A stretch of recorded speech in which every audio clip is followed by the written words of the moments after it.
I would have to say. Bendy's transforming into an beast looks painful, that's why I drew this comic. And that's the positive note. I wanna start my theory on ain't that reassuring. The thing is it does have some positive things like me believing Henry or Joey or both could have looked after Bendy after this painful transformation. And the flashbacks in chapter 2 shows Bendy. An wheelchair. An ink machine. I don't know if this is just hinting to the time loop. Or it could be Henry's guilt. There's more evidence to Bendy not being as murderous at Henry as chapter 3. And there's the sudden change in body language. I guess I don't know, but I had inside thought of him being mind-controlled by someone else at that moment. What happens just after?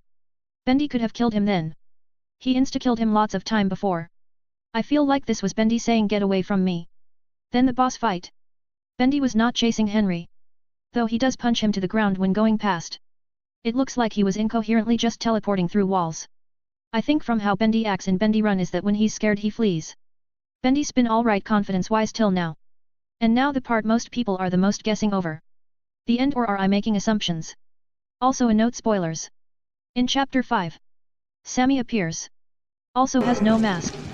He says something very suspicious like he remembers the previous story. You lied to me. You said I'd be free. When did Henry ever make promises to him? Okay, back to the end. The second phase of the boss fight was actually more of an fight. And I feel like it could be found to be disproving this theory. But if Bendy would have been saying Henry, what did you do to me? It makes sense on why Bendy's directly attacking Henry again now. Okay, now the true end. Bendy just pauses. Looks over, then dies. Seemingly. Personally. It could be one of the many fake out or not in death itself. But the way to boot up the real again. Bendy does not die like the others. I remember in one of my old theory. On me thinking that the projectionist may be alive. It was like inside thought since he style had an body to be dragged. It's the same here, it doesn't look like he's melting. Or being disintegrated.